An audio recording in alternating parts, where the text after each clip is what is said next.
आइए एक बार फिर शुरुआत करते हैं इस चर्चा की कि उत्तर प्रदेश के चुनाव में इस बार धर्म और जातीय राजनीति क्यों इतनी चरम पर है। राकेश जी, इसमें कोई शक नहीं है कि राम मंदिर का मुद्दा एक लंबे समय से लंबित रहा है। यह मामला सुप्रीम कोर्ट के सामने भी है।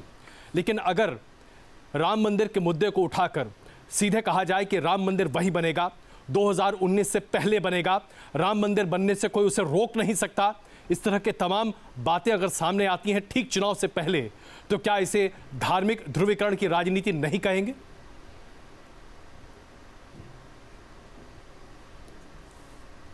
अजय जी, मैं इन बातों को कोई बहुत महत्व का नहीं मानता हूं कि ऐसी बातों से समाज का ध्रुवीकरण होता है। इसका थोड़ा प्रभाव तो पड़ता है। वास्तव में ध्रुवीकरण का मूल मुद्दा क्या है?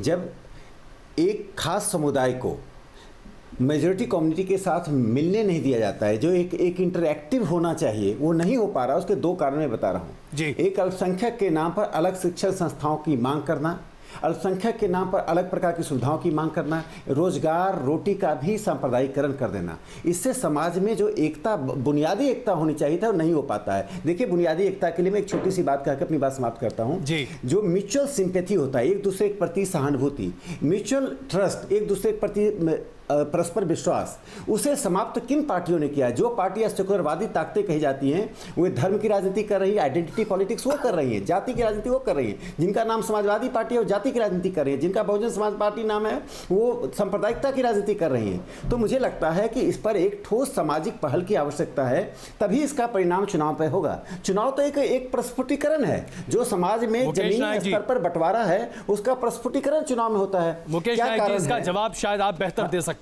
मैं एक बात कहकर एक 10 सेकंड में मैं बात समाप्त कर दूं। जी राकेश जी,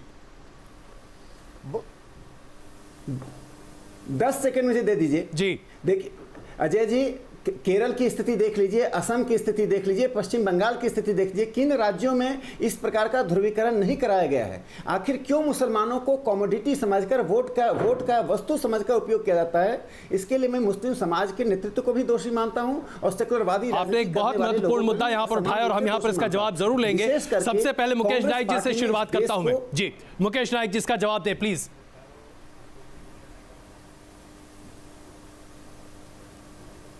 देखिए सिन्हा जी, बहुत चतुराई से, ये बहुत बौद्धिक व्यक्ति हैं, ये बहुत चतुराई से जो ध्रुवीकरण है उसको सुविधा और असुविधा दो भागों में बांट रहे हैं। मैं एक प्रश्न पूछना चाहता हूं इनसे कि विश्व हिंदू परिषद और बजरंग दल बीजेपी के अनुसांगिक संगठन है या नहीं?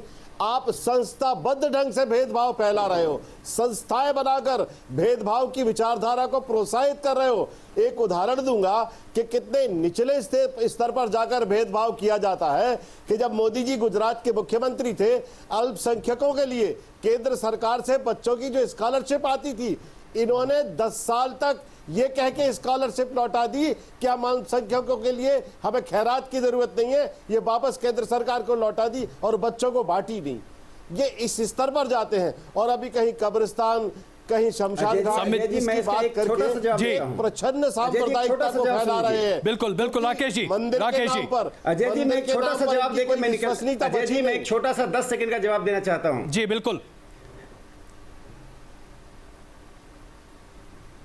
देखिए, मैं मुकेश नायक जी से एक ही बात कहूंगा कि अपनी ही पार्टी के एंटोनी कमेटी की रिपोर्ट पढ़ लें।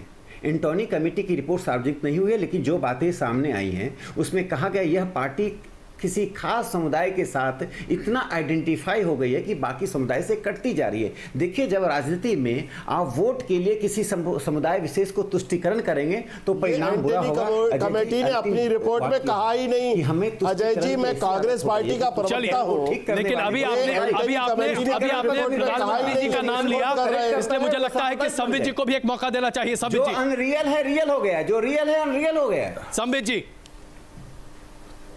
देखिए, मैं बजट लेकर बैठा हूं उत्तर प्रदेश सरकार का। अभी राकेश जी ने एक बड़ी बात कही। उन्होंने कहा जो एलियनेशन, ये जो स्वाभाविक रूप से दोनों को मिलने की बात, हिंदू और मुसलमानों को मिलने की बात नहीं हो, उसका एक उदाहरण देता हूं आपको।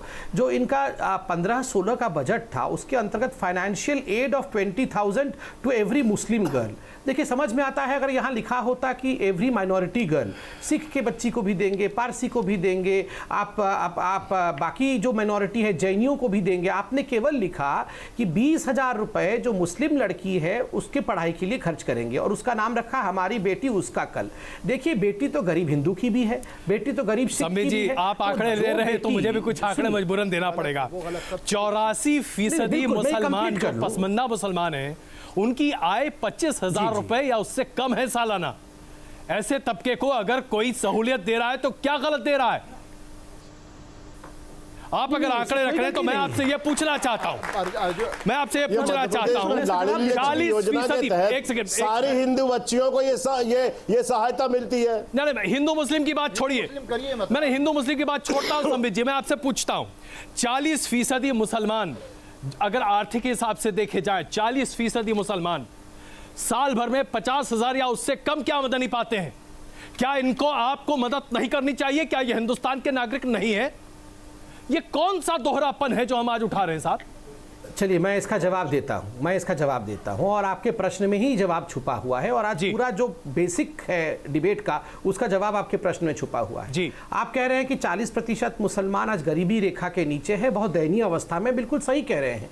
तो ये सब जो सेक्युलर पार्टी हैं, जो अपने आप को सेक्युलर कहती हैं और मुसलमान की हितैषी कहती हैं, 70 साल से तो यही रूल कर रही हैं। तो आप 70 साल से कर क्या रहे थे? केवल ढोल नगाड़ा बजा रहे थे। हम मुसलमान, हमारा हाय मेरा मुसलमान मारा गया। एक मुसलमान के लिए कुछ किया होता तो 40% नहीं 40% रेखा के ऊपर होती। तो ये हाय करना छोड़ दीजिए, अच्छा काम करिए तो हिंदू का भी भला होगा, मुसलमान का भी भला होगा। फारूकी साहब देखिए बहुत अच्छी बात कही। और पूरा हिंदुस्तान ने, भारतवासियों ने जिस तरह से वोट दिया था 2014 के अंदर, तो बेसिकली इसी डेवलपमेंट प्लान के ऊपर दिया था। और हम सब लोगों ने यही सोचा था कि ये जो जिन पार्टीज़ की तरफ ये ध्यान दे रहे हैं, और ख़ास तरीके से समाजवादी पार्टी की तरफ, मैं अपने जो भाई हैं उनसे बिल्कुल एग्री करता हूँ। सबसे ज़्यादा फसाद जो है 500 से ज़्यादा समाजवादी पार्टी के दौरान ही हुए हैं। और जिस कराना की बात कर रहे हैं उसके आसपास जितना भी जो जुल्म ज़्यादती हुई है उसमें मैं मज़हब के नाम पर नहीं करना चाहता, बल्कि हमारे जानते होंगे कि किनको ज़्यादा नुकसान हुआ है। 50 बच्चे ठंड में मरे थे, जिनमें यही समाजवादी पार्टी के लोगों ने कहा था कि ठंड से अगर मरते तो साइबेरिया में मर गए होते। तो ये हालत उन लोगों की है। लेकिन हमें तो अफसोस इस बात का हुआ कि प्राइम मिनिस्टर जो कि डेवलपमेंट प्लान के ऊपर आए थे, सडनली इलेक्शन से पहले, अगर आपने औरतों की, मुसलमान औरतों का ख्याल होता तो आप और बहुत सारी बातों की बात करते। वो बेचारा जाफरी जो है उसकी बीवी अभी तक मांग रही, उसको भी दे दिया होता। लेकिन वहाँ पर जो ये बात कर रहे हैं वो ट्रिपल तलाक की कर रहे हैं। अब एक बात ये बताइए, 3 तलाक की आप बात करके किस तरफ लेकर जाना चाहते हैं? क्या करना चाहते हैं 3 तलाक की बात करने के बाद? एक मिनट मुकेश भाई, मैं सिर्फ ये मालूम करना चाहता हूँ कि ये इलेक्शन से खास पहले लॉ मिनिस्टर को क्या जरूरत थी कि अच्छा 11 मार्च के बाद देखेंगे? तुम धमका रहे हो या सुप्रीम कोर्ट के लिए कह रहे हो? और बाकायदे कोर्टेड है। आप ये ट्रिपल तलाक का इशू जो है क्यों रेज करना चाहते हो? संबित जी मैं आता हूं आपके पास। विजय जी मैं आता हूं संबित जी, एक सेकंड। अभी इसी पर चर्चा हो रही है, कितने परसेंटेज की चर्चा हो रही है जी। तो मानक ये है कि अगर यूएसए का मानक देखेंगे तो 50% लोग भारत के अभी भी गरीबी रेखा के नीचे जी रहे हैं।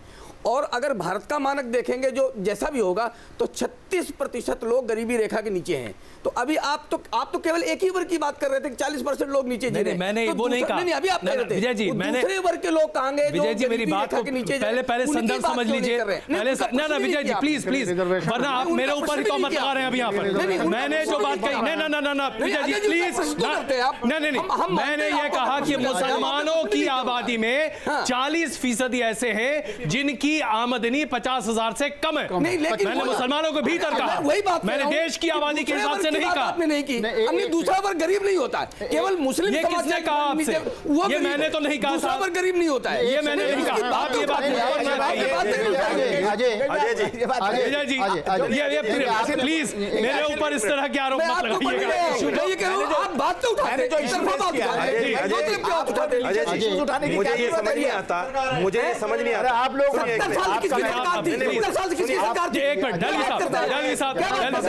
एक सेकंड जी, दलवी साहब, मुझे ये समझ नहीं आता कि जब मुसलमान का नाम आता है तो बीजेपी को क्यों परेशानी होती है, विश्व हिंदू परिषद को क्यों परेशानी होती है?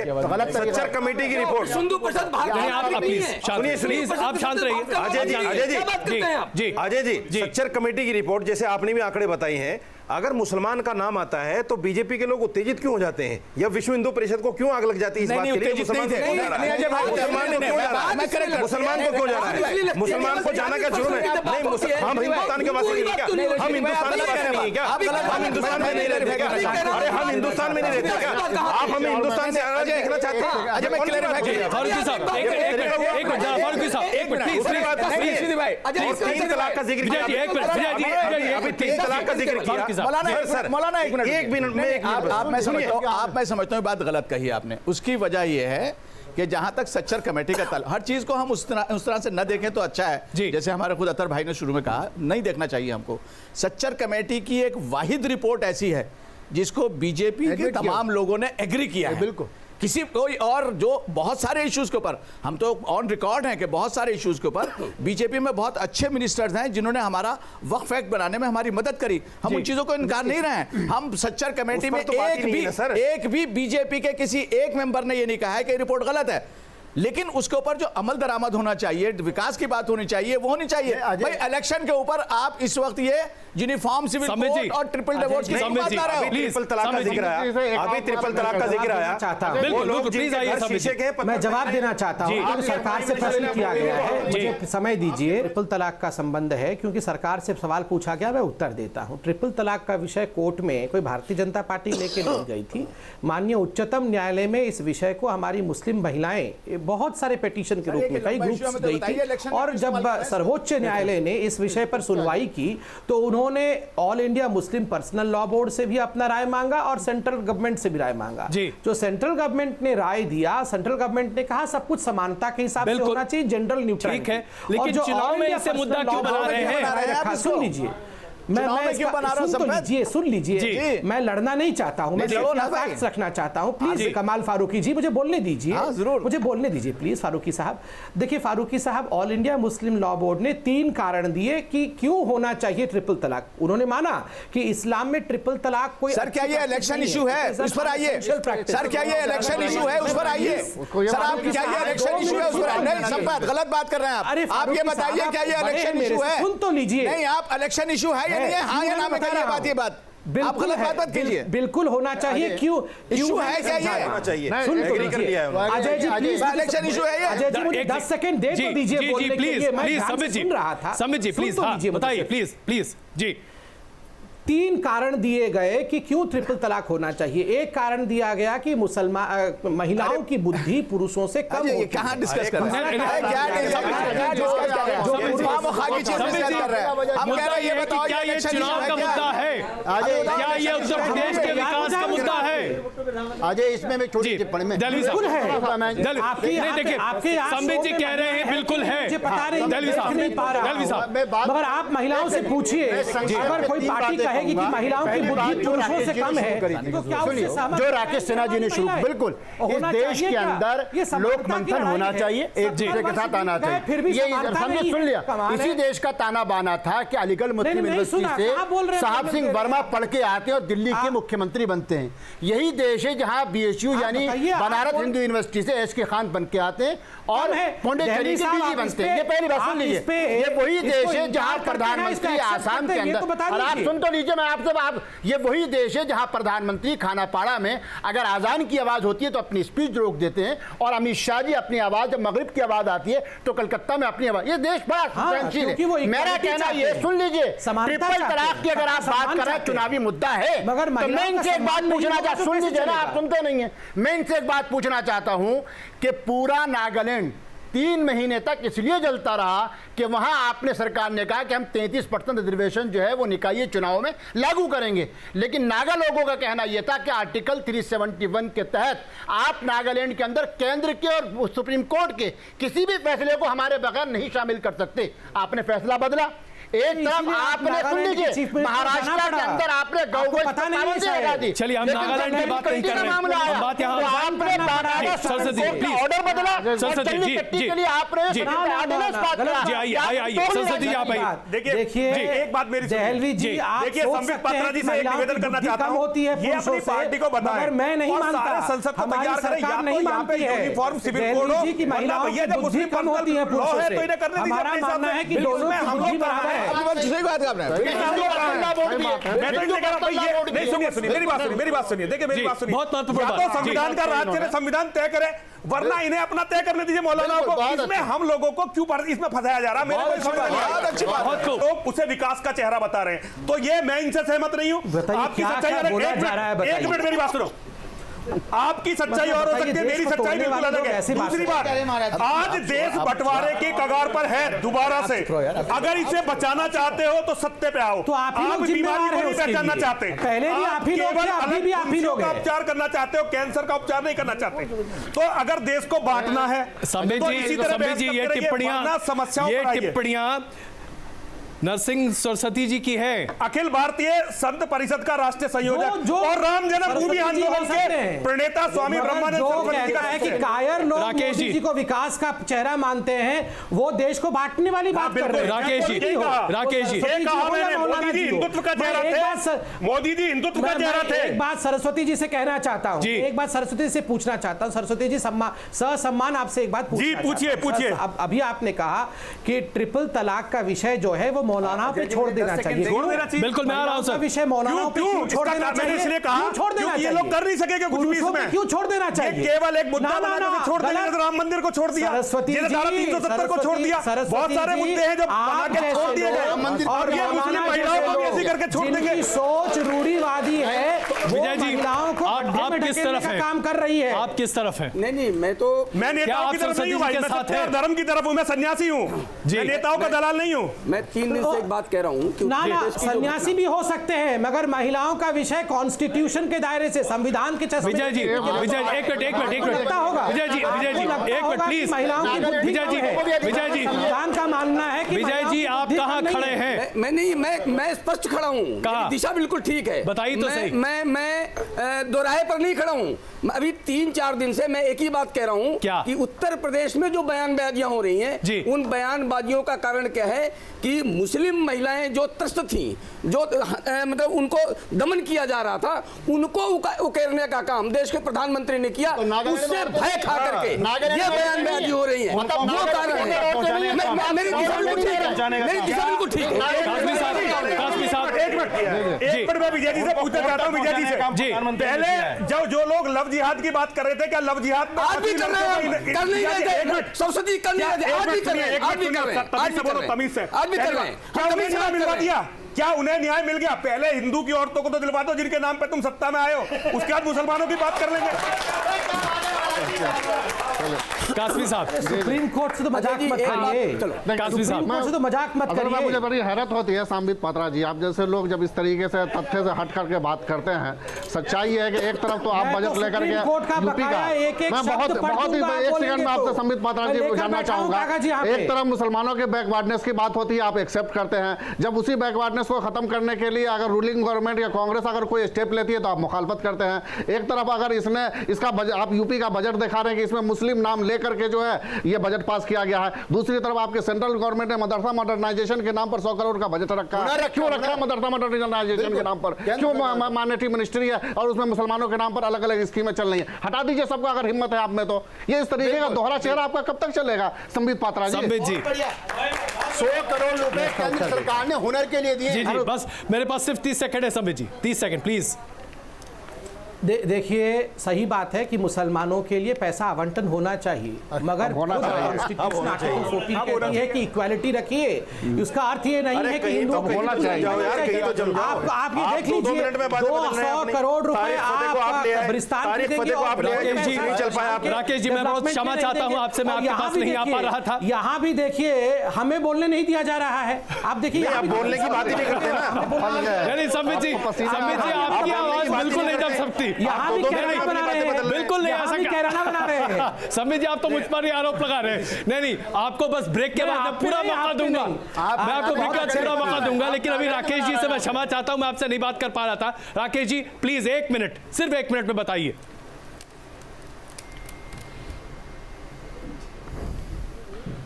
मैं सिर्फ इतना कहना चाहता हूं कि आज डिबेट में किसी सज्जन ने कहा कि देश बंटवारे के कगार पर है। हमारी आपस के मतभेदों को और इस तरह के पॉलिमिक्स को देश के बंटवारे तक न ले जाएं। दूसरी बात मैं कहना चाहता हूं कि संविधान सम्मत कानून चलेगा। अपवाद के रूप में जो मिजोरम में हो रहा है, नागालैंड में हो रहा है, उसके आईने में देश की सेकेंड लार्जेस्ट मेजॉरिटी कम्युनिटी को नहीं देखना चाहिए। मुसलमान कोई नागालैंड का नहीं है, मुसलमान कोई मिजोरम का नहीं है, ये हिंदुस्तान का सेकेंड लार्जेस्ट रिलीजियस कम्युनिटी है। यदि यही संविधान सम्मत काम नहीं करेगा तो बाकी छोटे समुदायों को आप क्या उपदेश देंगे? मुसलमानों को इस देश के लिए उतनी ही जिम्मेदारी है जितनी जिम्मेदारी बाकी नागरिकों की है। तो मुझे लगता है मुसलमानों को अपनी एक नैतिक संवैधानिक जिम्मेदारी को समझकर इस देश में संविधान सम्मत कानून को स्वीकार करना है। बिल्कुल, इसमें कोई शक सरस्वती जी की बात पे 10 सेकंड कहूंगा। सरस्वती जी, देखिए ऐसा है, आपने राम मंदिर की बात कही। राम मंदिर के नाम पे किसा आम आदमी लड़ता रहा, लेकिन जिन लोगों ने राम मंदिर का करा उनके राम भक्ति, इतनी राम भक्ति थी कि वो लोग कभी तो कल्याण सिंह जी समाजवादी की गोद में थे, आज वही सब जो है राजभवन पहुंच गए। इसलिए ऐसे राम भक्तों तो और ऐसे मुसलमानों से जो मंदिर और मस्जिद के नाम पे देश को बांटना चाह रहे हैं, वो सत्ता के लोभी और ऐसे लोगों से हम सबको बच के रहना थे।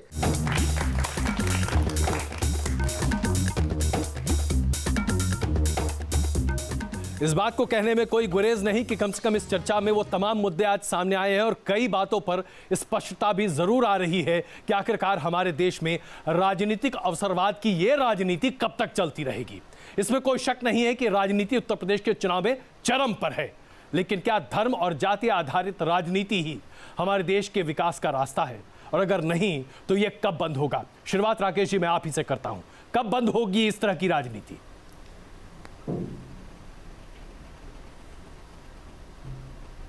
देखिए, मैं एक बात कहना चाहता हूं कि इस देश में जिस प्रकार से चुनाव के दौरान पहचान की राजनीति को महत्व दिया जा रहा है, उसके लिए राजनीति से ये समाप्त नहीं होगा। राजनीति से इतर जब सामाजिक कार्यकर्ता, बुद्धिजीवी, शैक्षणिक वर्ग के लोग, पत्रकार एक सामाजिक कदम उठाएंगे तभी राजनीति में परिवर्तन होगा। राजनीति पर लोक नियंत्रण की जरूरत है और वह लोक नियंत्रण में बाधक आज बन रही है मुस्लिम सांप्रदायिकता। मैं साफ तौर पर कहना चाहता हूँ, मुसलमानों का एक बड़ा वर्ग मुसलमानों को इस देश की मुख्य धारा से काट कर रखने में राजनीतिक दुकानदारी करता है। इसमें मौलाना भी शामिल हैं, उनके बुद्धिजीवी शामिल हैं। संविधान के इतर बात करना इस देश के साथ अन्याय है। एक राष्ट्र और एक कानून। आप मुसलमानों को मौलाना और आवाम आदमी के साथ बांटना चाह रहे हो। मौलाना का नाम लेकर राकेश जी, मौलाना को क्यों बीच में ला रहे हो आप? मौलाना कहां से आ गया बीच में इसमें? नहीं भाई, आप नहीं समुदाय का प्रतिनिधित्व कर रहे हैं। ये कौन सी राजनीति है? आवाम को मौलाना से काटना चाह रहे हो आप? यही तो राजनीति है इनकी। पहले हिंदू मुस्लिम की राजनीति, फिर मुस्लिम मौलाना की राजनीति, यही तो राजनीति करते हैं। और क्या करते हैं? ये नफरत की राजनीति करते हैं, इसके अलावा कुछ आता ही नहीं इनको। मौलाना साहब, ये नफरत की राजनीति करते हैं, इसके अलावा आता ही नहीं। मस्जिदों में जो अरे अंग्रेज यहाँ से चला गया, आपको छोड़ के चला गया वो नफरत की राजनीति कराने के लिए। हिंदुस्तान के बंटवारे की बात कही जाती है। प्लीज मेरे पास आपको मालूम नहीं है, आपको मालूम नहीं कि मुसलमान अपने उलमा से कितना प्यार करता है? आपको मालूम नहीं कि मुसलमान कितना प्यार करता है अपने उलमा से? राकेश भाई, जब कश्मीर से हिंदू बाहर आ रहे थे तभी कहा गया छोड़ दीजिए, आप छोड़ दीजिए, अपना राजनीति को छोड़ दीजिए। वहां पंथ निरपेक्षता अपने आप समाप्त हो जाती है। राकेश भाई देखिए, आपने जो बात कही है मैं आपकी बात से पूरी तरह से मुत्तफिक हूं, क्योंकि हमें और आपको जो बांधे हुए है वो कॉन्स्टिट्यूशन बांधे हुए है। हमको कॉन्स्टिट्यूशन की मर्यादा का ध्यान रखना चाहिए और कोई काम ऐसा नहीं करना चाहिए जो हमारे मुल्क के कॉन्स्टिट्यूशन के खिलाफ हो। यहाँ पर माइनॉरिटीज को स्पेसिफिक राइट मिले हुए हैं, ये बाकायदा अगर सुप्रीम कोर्ट इसके अंदर कोई डिसीजन देगा तो बात दूसरी होगी। आज की तारीख के अंदर वो राइट्स मेरे पास मौजूद हैं। जहां राकेश भाई एक सेकंड, राकेश भाई मैं आपकी इज्जत करता हूँ, एक मिनट। सर्वोच्च न्यायालय सुन लीजिए भाई, 75 वर्ष की बुढ़िया एलिमनी का मिलने की बात पूरा जमाना आपका बिगड़ गया। सर सुन लीजिए, शाहबानो वाला आपके हाथ से चला गया। संपत भाई जो कॉन्स्टिट्यूशन की बात कर रहे हैं, मुझे तो कष्ट इस बात का होता है जब कॉन्स्टिट्यूशन भी रूलिंग देती है, the highest custodian of constitution, जब सुप्रीम कोर्ट भी रूलिंग देती है, उसको भी बदल दिया जाता है। बिल्कुल बदल दिया आपने, जल्लीकट्टी पे चश्मे से जल्लीकट्टी पे जाके बदल दिया। आपने बाकायदा अधिकार दिया तमिलनाडु असेंबली का ऑर्डिनेंस लाइए, उस ऑर्डिनेंस को हम बिल बनाएंगे। फर्क होता है साहब, केस आपके बात नहीं रहा, पढ़े लिखे राइट्स और रिचुअल्स में फर्क होता है, आपको पता है कि नहीं? दहलवी साहब आप बहुत गलत हैं इस मामले में, राइट्स और इल्म नहीं है। मैं तमिलनाडु में इलेक्शन नहीं है, रिचुअल में फर्क है। जल्लीकट्टू एक रिचुअल है और एलिमनी और ट्रिपल तलाक राइट है, महिला की राइट है। आप महिलाओं को संपत साहब हमारा कहना यह है कि ये दोनों इश्यूज जो हैं, बताइए मौलाना, भैंस के साथ, भैंस और गाय के साथ, सांड के साथ, अरे भाई संपत साहब सुन तो लीजिए, अगर यही बात मैं कहता तो आप मुझे फतवा लगा देते। संपत साहब गाय भैंस की बात कर रहे हैं, गाय माता है, गाय माता है, गाय माता है, पहले तो गाय माता है, पहले तो गाय माता है। क्या कंपेयर कर रहे हैं? पहले तो आप कह रहे हैं जानवर और इंसान मिला रहा हूं, मतलब अगर गाय को मैं जानवर कह दूं तो आप मुझे फतवा लगा देते। पहले तो गाय माता है। मुझे बड़ा अच्छा लगा संपत साहब, हम तो कहते मौलाना कह रहे हैं गाय माता है। आप ठप्पा लगाइए कि स्लॉटर हाउस बंद होना चाहिए उत्तर प्रदेश में, आप ठप्पा लगाइए। आज अच्छा लगा, मौलाना मान रहे हैं गाय रक्षा पे कानून लाओ, हम आपके साथ हैं। जानवर नहीं है, गाय माता है, गाय नहीं कटनी चाहिए। तो आप लोग गाय काटते हैं वो गलत करते हैं। बंद करवा गाय माता, पहले को गाय माता है या नहीं बताओ संबित पात्रा, गाय माता है? नहीं वो तो मेरी माता है, मगर आज गौ माता की रक्षा हो, इसको बंद करिए पहले। गौ माता की रक्षा हो। आप क्या नारे लगवा रहे हैं? हम बोल रहे ना, क्या ये कह रहे हैं गाय माता की जय, तो सब लोग बोले ना। नहीं तो ये बोलिए ना, मैं भी बोलूंगा। गाय माता की रक्षा होनी चाहिए, नहीं बताओ? बोल रहे हैं क्या? गाय माता की रक्षा हो, गाय माता की रक्षा हो। बोलिए सब लोग बोलिए, करो यार, सब लोग बोलिए। जी मौलाना साहब जितने मौलाना हैं सब गौ माता की रक्षा हो, यही शंकर तुम्हारे नरसिंहानंद जी प्लीज, मैं कहता हूं, बताओ धर्म की जय हो, अधर्म का नाश हो, प्राणियों का कल्याण हो, गौ माता की रक्षा हो, बस हो। संबित जी, अब इससे ज्यादा अच्छे नारेबाजी क्या हो जय सकती श्री है? राम वो भी कर दीजिए, जय श्री राम ये भी बोल सियापति दीजिए। जय श्री राम को, सिया राम को, सियापति जय श्री राम को। वेरी गुड जी आप हमसे नहीं जीत सकते, राम दिल में बसते, राम चराह में नहीं बसते। हमारे दलवी साहब, मैनिफेस्टो में राम है और यहाँ जन और रामायण में राम है, इतना अंतर है। जी मौलवी साहब, हम तो चाहते हैं कि राम की भक्ति में हम आपसे हार जाएं। हम तो चाहते हैं कि गौ माता की भक्ति में हम आपसे हार जाएं। आज मौलानाओं ने जो निष्कर्ष, देखिए आज अजय जी बहुत बड़ी जीत हुई है आपकी डिबेट में। आज मौलानाओं ने जो ये बात कही है कि अब गाय नहीं कटेगी, ये आपका हेडलाइन है। ये आज मौलानाओं ने ऐलान किया है कि गाय नहीं कटेगी। बात कह दी आप, ये हेडलाइन है, मैं साधुवाद देता हूं। प्लीज संबित जी आइए जरा, हम लोग बहुत चुगलबाजी कर चुके, आइए जरा कम से कम इस बहस में वापस लौटते हैं। मैं ये जानना चाहता हूं कि हम लोग कब तक आखिर कब तक वो जो सनी देओल वाला है ना, कब तक आखिरी तारीख कब तक? अरे साहब कब बंद होगी ये राजनीति, ये तो बता दीजिए।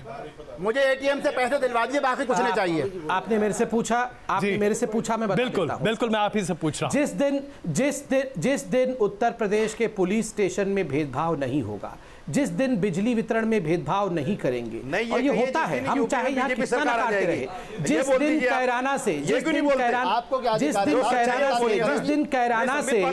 देखिए मुझसे पूछा गया, मैं आपको सुन रहा था, बोलूंगा, अभी कंप्लीट नहीं हुआ है। जिस दिन कैराना से हिंदुओं को भगाया नहीं जाएगा, उस दिन देश में देखिए हिंदुओं का बेसिक फितरत शांति है। मुकेश नायक जी से ही शांति चाहिए। संबित जी साफ कह रहे हैं कि बीजेपी की सरकार यूपी में बना दीजिए, राजनीति खत्म हो जाएगी, धर्म आधारित नहीं बन रही है। देखिए जनता, चलिए वो आपका है, मैं नहीं कह सकता, लेकिन अभी चुनाव बाकी है, इसलिए कह रहा हूं बनवा दीजिए। मुकेश नायक जी,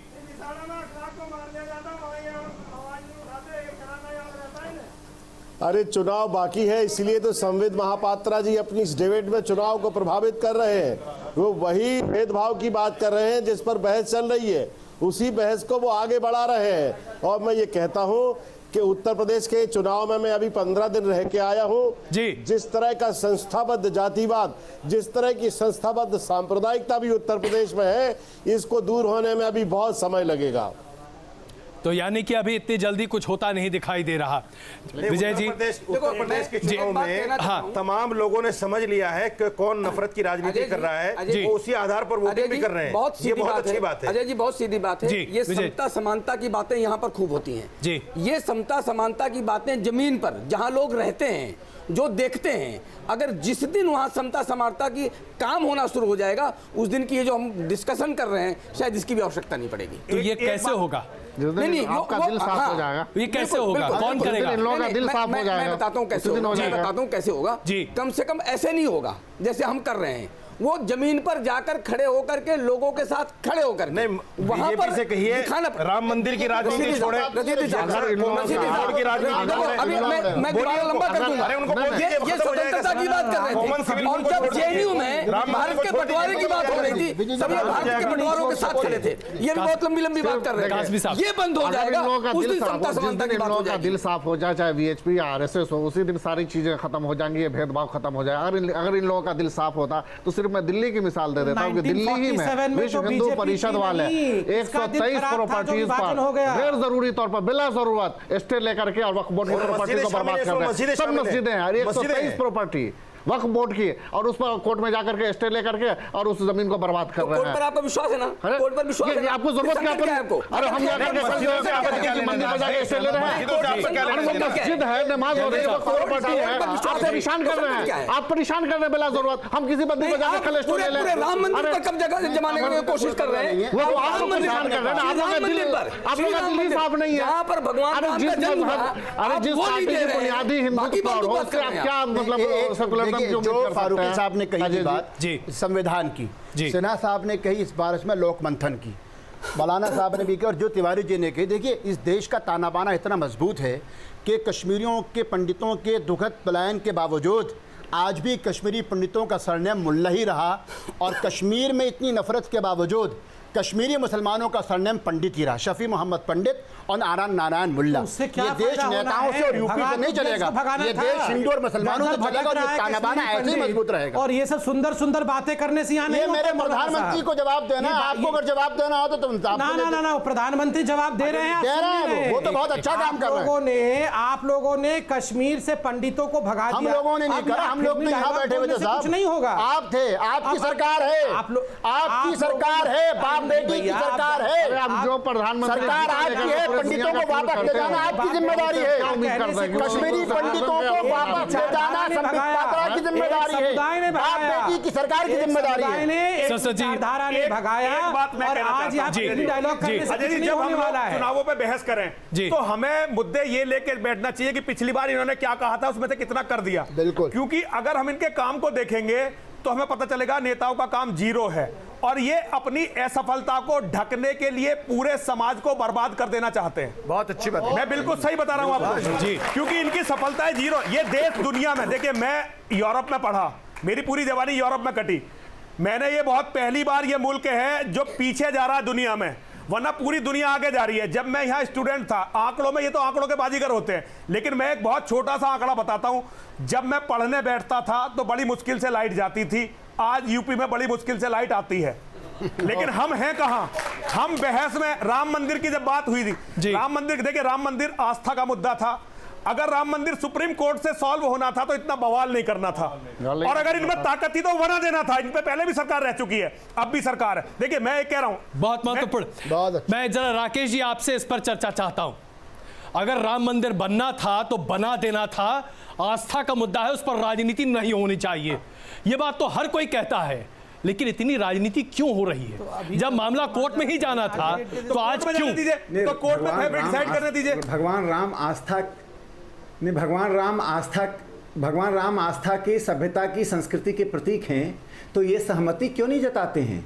भगवान राम के नाम पर ये दंगा करने क्यों निकल जाते हैं? जब राम मंदिर बनाने की बात, मैं तो कहता हूँ मुस्लिम भाई इसकी फारूकी साहब, दहलवी साहब बोलने वाले मुस्लिम भाई नहीं है। हमें राम मंदिर चाहिए, राम मंदिर के नाम पर विभाजन नहीं चाहिए। आपको तो मुसलमान ही मुसलमान नजर आता है। देखिए इस देश में महात्मा गांधी क्या फोबिया हो गया आपको मुसलमान का? सबको सन्मति दे भगवान।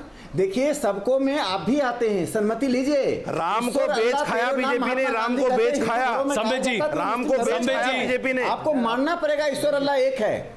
जब तक ईश्वर अल्लाह में आप अंतर करते रहेंगे इस देश में पंथ निरपेक्षता नहीं आ सकती है। बिल्कुल, आखिरी टिप्पणी संबित जी, मेरे पास वक्त अब बिल्कुल नहीं है। संबित जी की आदत डालनी पड़ेगी, रोज रहते हुए उसके अलग रहना। रोज शाम को सब लोग जो ये हमसे पूछते रहते हैं कि राम मंदिर क्यों नहीं बनाते हो, राम मंदिर क्यों नहीं बनाते हो, मैं आज करबद्ध निवेदन करता हूं, सब मौलाना मौजूद है, सब पार्टी के यहाँ हुक्मरान मौजूद हैं, सभी लोग आज यहाँ सहमति जताए कि राम मंदिर वहाँ बनना चाहिए और एक तिथि भी बताएं, हम आपके साथ खड़े होकर वहाँ राम मंदिर बनाएंगे। सही कहा। आज मुझे अच्छा लगा कि मौलानाओं ने भी कहा कि राम आस्था का विषय है, गौ माता आस्था की विषय है, गौ प्लीज चाहिए और राम मंदिर बनना चाहिए। इससे बढ़िया क्या हो सकता है, इससे अच्छा क्या हो सकता है? आज मौलानाओं ने आह्वान किया है कि राम मंदिर वहीं बनना चाहिए। आप मंदिर को क्यों कोट कर रहे हो? आज मंदिर को मौलानाओं ने कहा है